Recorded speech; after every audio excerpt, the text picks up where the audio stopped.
He had worn the badge for 25 years, a symbol of justice, protection, and pride. But that night, as his body hit the cold pavement and the echo of shouts filled the air, none of it mattered. The weight pressing down on him wasn't just from the officers. It was from a system he'd once believed in. The world saw his skin before it saw the man. Sirens blurred into chaos, boots scraped, and fear replaced reason. He tried to speak, but his voice was lost under the sound of power misused.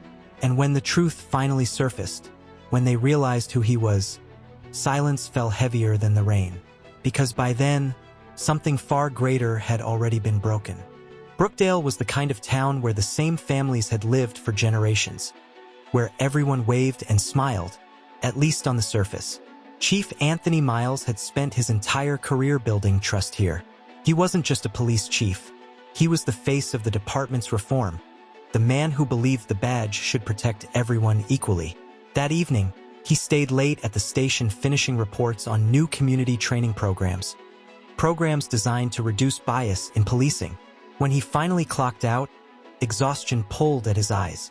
His car refused to start, and rather than wait for a tow, he decided to walk the 2 miles home.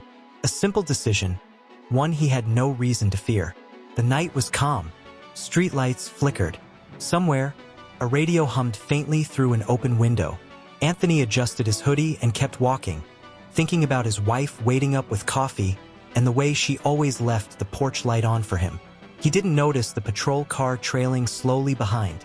He didn't see the suspicious glances exchanged inside. But the radio call they just received changed everything. Possible burglary suspect, male, dark clothing, mid-40s, on foot. And just like that, he fit the description. The cruiser crept closer. One of the officers rolled down the window, hand hovering over his holster. Anthony turned a corner, still unaware he was being watched. That small turn, that single step, would mark the beginning of a night he'd never forget. Because sometimes, injustice doesn't come from strangers. It comes from those who wear the same uniform you once trusted with your life. The command came fast, sharp, practiced, and cold. Hands where we can see them. Anthony stopped. The voice behind him was unfamiliar, but the tone was one he'd used 1,000 times in his own career. It should have reassured him. Instead, it froze him. He turned slightly, hands raised, trying to speak, but before he could form the words, the officers rushed him. The pavement came up hard, his chest hitting first. Gravel bit through his skin. The air left his lungs in a violent gasp. The pressure on his back was relentless. 2 knees pinning him, a hand pressing his face to the ground. He could hear his own breath, shallow and panicked. For a man who'd trained others on restraint, this felt like a cruel lesson in irony. One officer cursed under his breath. The other shouted something about resistance. But Anthony hadn't moved. He couldn't. He wanted to shout, "I'm one of you." But something stopped him. The quiet realization that, in this moment, it wouldn't matter. The scene unfolded like every story he'd read about, every case file he'd reviewed, every protest sign he'd seen. Only now, it wasn't someone else. It was him. The sound of cuffs clicking shut cut through the night like a verdict. His badge, tucked inside his wallet, pressed painfully against his side, a cruel reminder of the difference between power and protection. Then came the silence. The officers hesitated. One knelt to check his ID. A beat passed, then another. "Wait," the younger one said softly. Chief Miles." The flashlight beam trembled. The officer holding him stepped back, heart pounding. "Oh my God." Anthony didn't move. He stayed on the ground, eyes closed, his breathing uneven. In that stillness, one truth echoed louder than the sirens ever could. That even the man who built the system wasn't safe from it. The neighbors had come out now. Phones recording, whispers spreading. The same people he'd protected now looked on in disbelief. And in that moment, as the officers stumbled for words, guilt began to seep into the night air, thick and suffocating. Because once you see the truth like this, you can never unsee it. The rain began to fall, slow at first, then steady. The officers stood motionless, faces pale, uniforms soaked. Anthony pushed himself up from the ground, every muscle aching.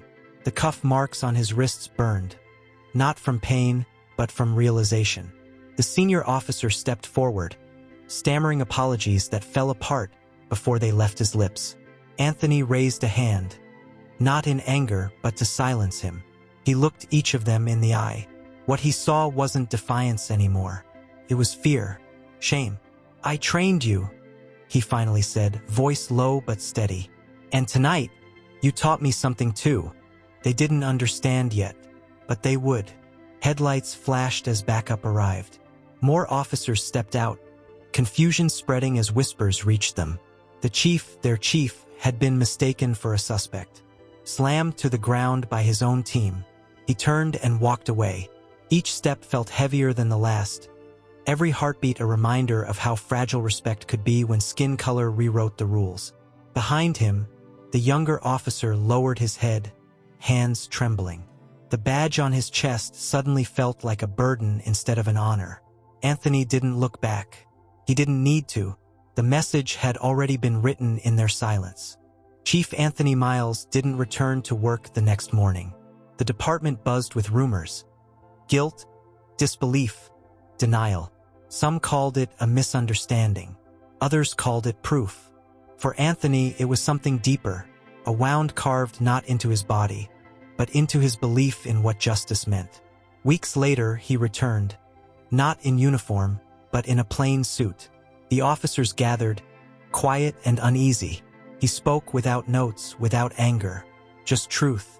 He told them how it felt to be treated like a suspect in the town he served, how quickly fear could overpower judgment, how bias, when left unchecked, didn't just destroy trust, it destroyed lives. And when he finished, he said one sentence that no one forgot. "If you can't see the person before you see the suspect, you shouldn't be the one holding the badge." The room was silent. No applause, just reflection, and the sound of a reality too raw to ignore. Later, as he left the station, the same rain that fell that night began again. It washed over the streets, over the sign that read Brookdale Police Department. He paused, looking at it one last time. The badge had once been his pride. Now it was his reminder that justice is not something you wear, it's something you live by. And as he walked home again, through the same street where everything changed, his steps were slower, but stronger. Because now, he carried something more powerful than authority, awareness. Awareness that no one is truly protected until everyone is.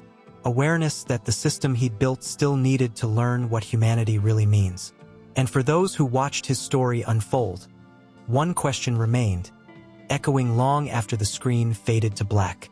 If even the protector isn't safe, who is?